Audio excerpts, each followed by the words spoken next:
and welcome to my guide for the TCR Audi at Spa and iRacing. This example uses a fixed setup from a league, but the information is pretty much the same using a baseline setup.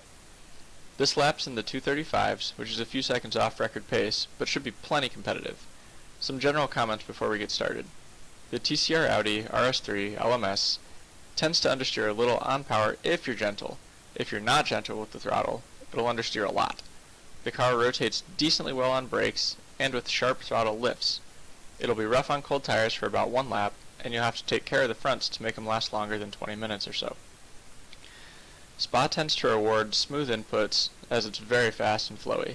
It has a lot of tough, connected corners that are incredibly rewarding when done properly. I'll roll the lap in its entirety, and then we'll break it down in detail.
So, there's a few different track map variations for Spa, but this guide follows Formula 1's lead and counts 19 turns. Many of Spa's corner sequences have nicknames. Given my poor bilingual skills, I won't be using any of them out of respect for the French language, with the exception of Eau Rouge, as it would be a travesty not to. For those sequences where a few corners are connected, I'll talk through the whole complex, then play the in-car for those corners. I figured breaking it up turn by turn would make it more difficult to see how the corners relate to each other, so here we go.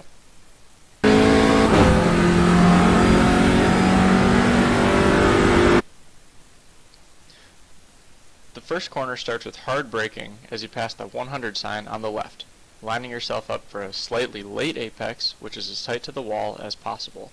The goal here is exit speed. There's plenty of runoff, but it's easy to get a 1x if you try to carry too much speed or apex too early.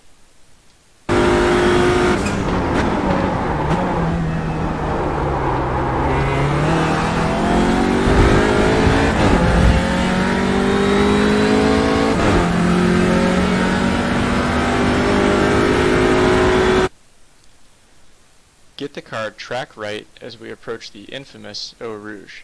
It's a pretty sharp turn-in, still full power, aiming to get as much of the car as possible on the left-hand curbing. Just after you leave the curbing, it's a throttle lift and a big right-hand steering input. As you go back to power, the car will tuck itself over to the right as it compresses. Being too early, turning right, will take you high into the right-hand curbing and slow you down, while being too late will hang you out too far to make the next part of the sequence. But if you get it just right, the track left curbing will appear as we crest the hill, and then it's just a matter of hanging on over the top.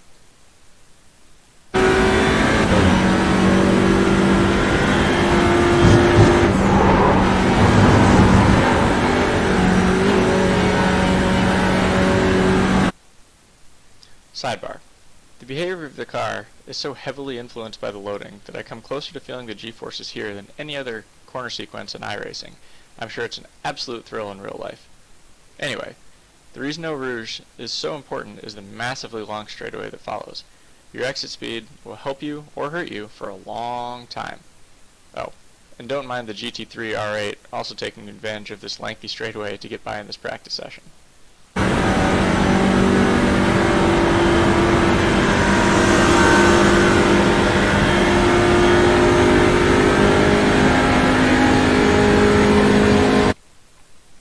Now, on to corners 5, 6, and 7, a right-left-right sequence followed by a short shoot.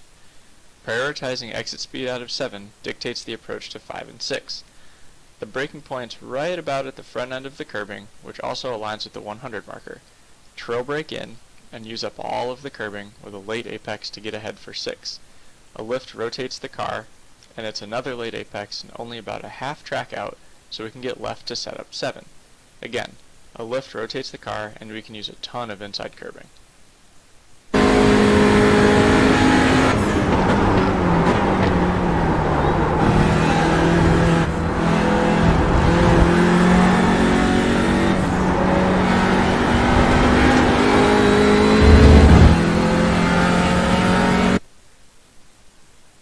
Just like for 5, braking for 8 is right at the front edge of the left-hand curbing. We can kind of just throw the car toward the apex, trail brake, and let the car bleed off speed with some mid-corner coast as we hug the inside. We can't really afford to go all the way to the outside curbing as we hold our arc in order to get back to the right for 9.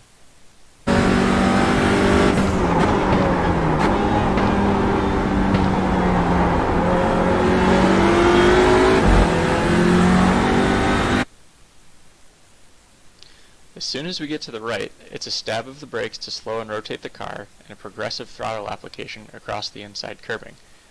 Prioritize exit speed. It's possible to leave it in 5th before 10, but I like to shift to 6th.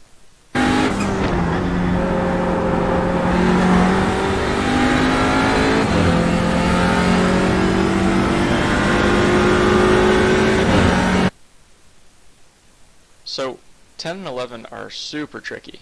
There's not really any good reference points, but there's a black pole on the right that's pretty close to the turn-in point, and brakes should be engaged before we get to it. Some trail brake is good down to the apex, and it's down a gear, and we're picking the throttle back up gently. The car will take itself to the track out, and immediately it's back to the left and incrementally adding throttle.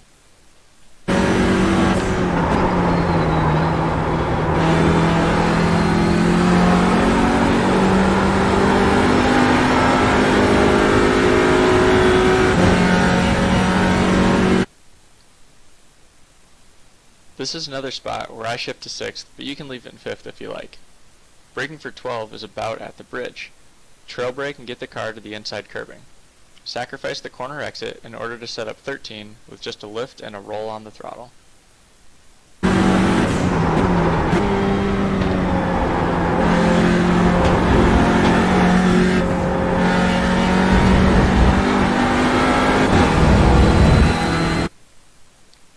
Braking for 14 is just before the curbing, and we're letting the car roll mid-corner. Use all of the curbing on track out and stay there, as it opens the arc for the important turn 15. I found that a big lift and big right-hand steering input are the best bet to get through 15 quickly. Back to power, and the apex point I like to aim for is the end of the curbing on the right.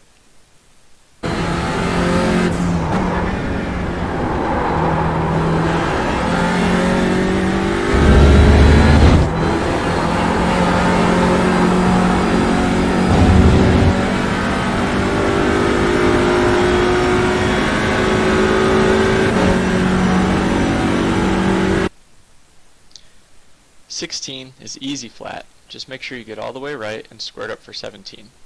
Entry for 17 is a lift in one of the few early-ish apexes at this track. Track out curbing is flat and friendly.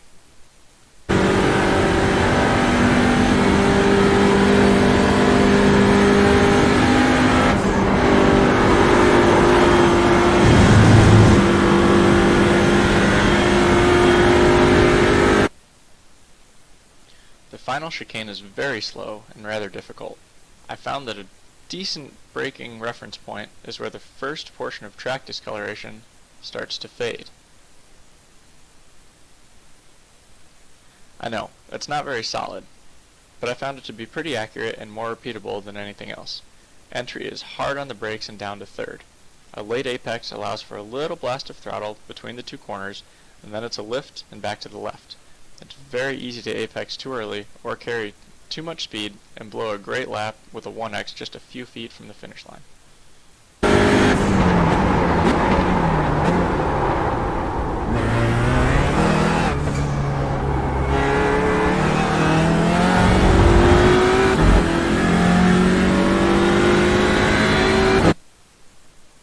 And that's a lap of Spa on the TCR Audi. I hope this has been helpful.